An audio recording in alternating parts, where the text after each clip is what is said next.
Hi, I'm B and I am an alcoholic. So in 1 month's time, I'm going to get 3 years clean and sober. So that's a pretty huge milestone for me. I'm a born and raised Singaporean and I am turning 30 this year. There was a period of time that I was living in overseas and I got addicted to a certain drug and that really caused my life to spiral out of control. But before being addicted to drug, I was using alcohol as a way to numb a lot of emotions. So I grew up in a very traditional Singaporean Chinese family. I have my parents, they're still together, and I have an older brother, and we grew up in a very typical Singaporean HDB flat. Grew up well, but growing up I had a lot of fear because there was a lot of emotional abuse at home. Because my parents were dysfunctional to some degree. So as a kid, I was in that environment a lot. So I didn't know how to process it, and I thought everyone's family was like that. So I just took it in, suppressed my emotions, and just went on to school, to the public spaces, pretending that everything was alright at home, because for the Chinese, we try not to air our dirty laundry. So there was a lot of suppression and secrets and facades and being happy, but genuinely inside of me it was just a lot of brokenness, a lot of pain, a lot of fear, a lot of uncertainty, a lot of anxiety. So when I first got to drink alcohol, I was actually not in an legal age. It was more of like a party space, and the cool kids were doing it, so I was like, I need to fit in. Fitting in was a big part of my childhood because that was the only way I could feel like I'm cool enough, I'm good enough, I'm safe enough, I'm protected enough. But little did I know that the more I wanted to fit in, the less safe I felt. So alcohol was a way for me to try to prove myself that I am worthy. I'm worthy as a man. I'm worthy as a friend. I'm worthy as a companion. And I'm cool enough. I'm funny enough. I'm likable enough. It's all about wanting people to like me.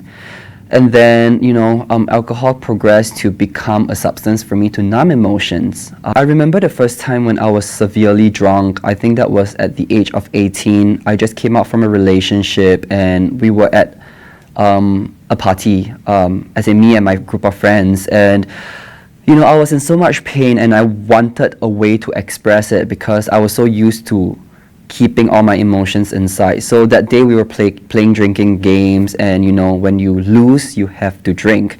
So I wanted to drink, so I kept losing. So I intentionally lost every single round just so that I can drink, and I kept drinking and drinking, and the more I drank, the more drunk I got, and then I allowed that personality of like being a clown to come out, and then eventually evolved to being extremely sad. And then I started puking because there was just too much alcohol, to the point that when I was puking, I was crying, and I just kept saying that please make it stop, it's so painful. And then I remember telling myself, gosh, this is what it feels like to be drunk. I don't want to do that again. But obviously that didn't happen. After a couple of weeks I forgot about it, and I went back to the club and I drank again, and I puked again, and I told myself I'm never going to drink again. And then that cycle kept repeating itself to the point that I just gave up. I have my alcohol to bring me down, to feel the depression, and I have the drug to bring me up again when I feel too depressed. So those were my two go-to, especially when I come out from a relationship. I want to wallow in self-pity. When bad things happen to me, I want to wallow in self-pity. I would use alcohol to feel that intense pain. And then when the pain got too much, I want to escape the pain, I would use the drug to bring me up again. So that cycle went on for a couple of years, to the point that my life just started unraveling, things started falling apart, and I was in so much shame because I was like, here is me, a young man at the age of 25, who did so well in school and had the whole life going for him, and all my peers and friends around me were just getting out to the workforce and earning stable income, and I was just here struggling with this thing that I had no idea what it was. I'm like, why am I such a failure? Why am I such an immoral person? It was painful. It was so painful, to the point that I saw no hope. I didn't know how to carry on. I wanted to come out from it, but I didn't know how to come out from it. And I didn't know where to seek help from. One day, I just couldn't take it anymore, and I opened up to my mom and said that I have a problem and I don't know what to do. And being a Chinese traditional mom, she didn't know what to do too. She saw it as you just stop. You just stop. That's the misconception that a lot of people have. They don't understand alcoholics. They don't understand addicts. They see it as a lack of self-discipline, a lack of self-will, a lack of everything about self, or they see it as a character deficiency. And that didn't help, because as an alcoholic or an addict, we're already feeling so little about ourselves. Only to have people tell us, why can you not just stop, only makes it worse. The saving grace came when a friend whom I didn't know was an alcoholic told me that she actually doesn't drink and she goes to AA. And I was like, okay, are there a lot of locals there? And she said, no, they're actually, the meetings that she goes to has a lot of expats. I'm like, okay. And the reason why I had to ask this was because my career puts me in the public eye, and I was afraid of being recognized. So at a point in time, I was like, you know what, I don't think this is going to work. But if I can stop for a month, I'll stop. If I can stop for 3 months, I'll stop. If I can stop for 9 months, I'll take it. I'll take it rather than, using and drinking every day. I have no idea what it's like to go through obsession of wanting to use and drink every single second of your waking moment. To the point that, like, I think I was so numb by the obsession that, I just forgot about it. And eventually when that had gone away, I didn't even realize that it was gone. And since then, I think I can safely say that, like, I haven't had an intense need to drink or use. We don't want that. It just happened to us, and people need to understand that, and people need to understand that it's not something that we can just stop, because trust us, we are in so much pain, and we see that we are in so much pain with these vices. If we could stop, we would have stopped.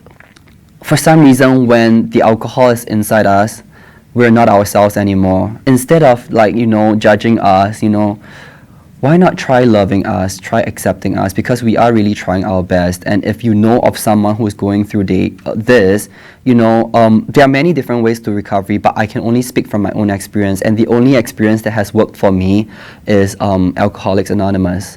The biggest misconception about AA is that it's a dark and sad room full of miserable people who are failing in life,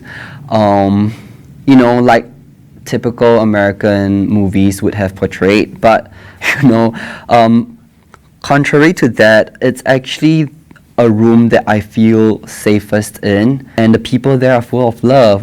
So one thing that I remember deeply is someone once told me after I just came into the program that, hey, I'll love you until you learn to love yourself. That really touched me deeply and really made an impact on me, and that's why I kept going back to the room, because I didn't feel like I was loved enough. I didn't feel like I was worthy of being loved, and these people who don't know me, who just knew me, was able to give me such love so freely and unconditionally. And this is really a place just full of light, full of love, full of laughter, full of joy, and they do life with you, and these are the people that I choose to do life with. When I first came into the room, I came in at the age of about 25, 26.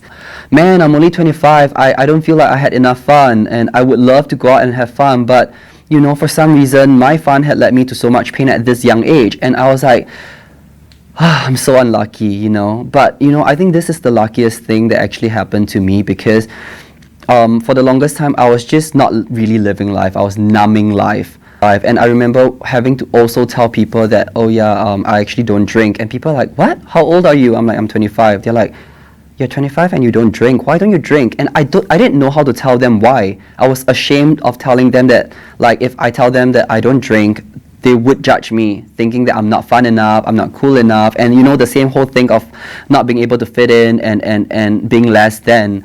But as I continue to tell people that, I don't drink, it's a choice, it's just a choice that I made, or I could openly tell them that, like, it's just a choice I made because I drank too much in the past, and then laugh it off.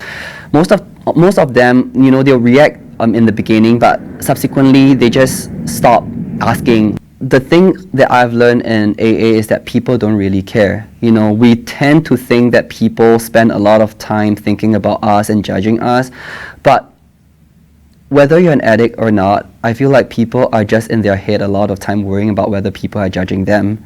You know, that they have not enough time or space in their head to just care about whether they are judging others. Alcoholism and drug addiction, it's a disease of addiction, and to see this as a disease is actually a very Western idea. You know, growing up in Asia, growing up in Singapore, especially growing up in a Chinese family, it's very difficult for me to comprehend and understand this, let alone my family who are not addicts and alcoholics.